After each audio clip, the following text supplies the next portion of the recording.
Hello, welcome back to our channel. ഇത് നമുക്ക് Sunday സ്പെഷ്യലായിട്ട് പാൽക്കപ്പയും ബീഫും ഉണ്ടാക്കാമെന്നാണ് വിചാരിക്കുന്നത്. അപ്പോൾ ആദ്യമായിട്ട് നമ്മൾ കപ്പ എടുത്ത് നല്ലോണം വേവിച്ച് വെക്കുക. പിന്നെ പാൽക്കപ്പയ്ക്ക് മെയിനായിട്ട് വേണ്ട സംഭവം പാലാണെന്നല്ലോ. അപ്പം നമ്മൾ തേങ്ങ നല്ലോണം തിരുമ്മി, ഇനി 1 പാൽ 2 പാൽ അങ്ങനെയൊന്നുമില്ല, നല്ലോണം തിരുമ്മി ഒരു 3 കപ്പ് പാല് വേണം എടുക്കുക. അപ്പോൾ 2 തേങ്ങയ്ക്കുള്ള പാൽ ഞാൻ എടുക്കുന്നുണ്ട്. ഈ പാല് പിഴിഞ്ഞെടുക്കുന്ന ഏറ്റവും വലിയ ടാസ്ക്. ഒരു വെള്ളത്തുണിക്കകത്ത് പിഴിഞ്ഞ് നല്ലോണം എടുക്കാനൊക്കെ പറ്റും. പിന്നെ എനിക്കിനി വെള്ളത്തുണി തപ്പാനുള്ള മെനക്കെടാൻ വയ്യാതുകൊണ്ട് ഞാൻ പിന്നെ കൈവച്ച് തന്നെ പിഴിഞ്ഞ് എല്ലാം സെറ്റാക്കി എടുക്കും. അപ്പോൾ നമുക്ക് വലിയൊരു പാത്രം നിറച്ച് തേങ്ങാപ്പാൽ കിട്ടിയിട്ടുണ്ട്. ഇനി ബാക്കിയുള്ള പരിപാടി നോക്കാം. ഈ ചീനിക്ക് വളരെ കുറച്ച് സ്റ്റെപ്പുകൾ മാത്രമേ ബാക്കിയുള്ളൂ. പിന്നെ നമ്മൾ നല്ലോണം വേവിച്ച് വെച്ചിരിക്കുന്ന ചീനി എടുത്ത് നമുക്കൊരു നല്ലൊരു പാനകത്തോട്ടിട്ടിട്ട് കുറച്ച് ഇഞ്ചി, കുറച്ച് ചുമന്നുള്ളി, പിന്നെ കുറച്ച് പച്ചമുളകും കൂടെ ചെറുതായിട്ട് ചോപ്പ് ചെയ്ത് ഇതിനകത്തോട്ട് ഇട്ട് കൊടുക്കാം. ഇനി നമുക്ക് നമ്മൾ നേരത്തെ റെഡിയാക്കി വെച്ചിരിക്കുന്ന തേങ്ങാപ്പാലൂടെ ഇതിനകത്തോട്ട് ഒഴിച്ചു കൊടുക്കണം. കുറച്ച് തേങ്ങാപ്പാൽ നമ്മൾ മാറ്റി വെച്ചേക്കണം, കാരണം നല്ല തീയിൽ നല്ലോണം തിളച്ച് വരുമ്പോഴത്തേക്ക് ഇത് നല്ലോണം കുറുകും. ആ സമയത്ത് നമുക്ക് ആ മാറ്റി വെച്ചിരിക്കുന്ന തേങ്ങാപ്പാലൂടെ ഒഴിച്ചു കൊടുക്കാം. അപ്പോൾ നമ്മുടെ പാൽക്കപ്പ നല്ലോണം കുറുകി വന്നിട്ടുണ്ട്. ഇനി നമുക്ക് കുറച്ച് ചുവന്നുള്ളിയും വറ്റൽമുളകും കടുകും കൂടെ വറുത്തെടുത്തിട്ട് ഇതിനകത്തോട്ട് ഒഴിച്ചു കൊടുക്കും. അങ്ങനെ നമ്മുടെ പാൽക്കപ്പയുടെ പരിപാടി എല്ലാം കഴിഞ്ഞിട്ടുണ്ട്. ഇനി നമുക്ക് ബീഫ് കറി ഉണ്ടാക്കാനുള്ള ബാക്കി സംഭവങ്ങളൊക്കെ നോക്കാം.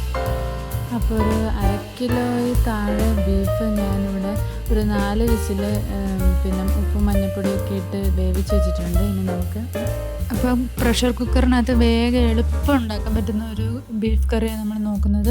അപ്പോൾ നമുക്ക് എങ്ങനെ ചെയ്യുന്നത്? ആദ്യം കുറച്ച് 2-3 ടീസ്പൂൺ വെളിച്ചെണ്ണ നമുക്ക് ഒഴിച്ചു കൊടുക്കാം. പിന്നെ അത് കഴിഞ്ഞിട്ട് 2-3 ഏലക്ക പൊട്ടിച്ച് നമുക്ക് ഇട്ട് കൊടുക്കാം.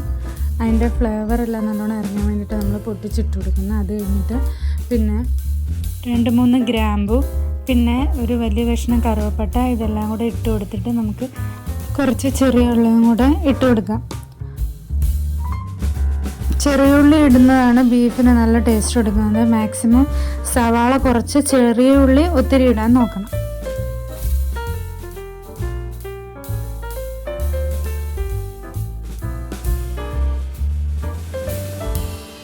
ഇനി ഇതെല്ലാം കൂടെ നല്ലോണം ഒന്ന് വഴറ്റി കൊടുക്കാം. കൊച്ചുള്ളി ജസ്റ്റ് ഒന്ന് വഴറ്റിയതിന് ശേഷം നമുക്ക് സവാളയും കൂടെ ഇതിനകത്ത് ഇട്ട് കൊടുത്തിട്ട് നല്ലോണം ഒന്ന് വഴറ്റിയെടുക്കാം.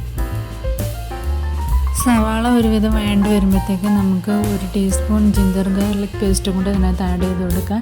എന്നിട്ട് ഒരു മീഡിയം സൈസ് തക്കാളിയും കൂടെ ഇട്ടിട്ട് നല്ലോണം വഴറ്റിയെടുക്കാം. ഇനി നമുക്ക് മസാലകളൊക്കെ ആഡ് ചെയ്യണം. അതിന് 2 ടീസ്പൂൺ മുളക് പൊടി, 2 ടീസ്പൂൺ മല്ലിപ്പൊടി, പിന്നെ കുറച്ച് മഞ്ഞൾപ്പൊടി, പിന്നെ 1 ടീസ്പൂൺ പെരുംജീരകത്തിൻ്റെ പൊടിയും കൂടെ നമ്മൾ ആഡ് ചെയ്തിട്ട് നല്ലോണം ഇതെല്ലാം കൂടെ മിക്സ് ചെയ്തെടുക്കാം. ഇനി നമുക്ക് ആ ബീഫും ആ വേവിച്ച സ്റ്റോക്കും എല്ലാം കൂടെ ഇതിനകത്തോട്ട് ഇട്ട് കൊടുക്കാം. അപ്പോൾ ഒരു നല്ലൊരു കുറുകിയ ഗ്രേവി നമുക്ക് കിട്ടും.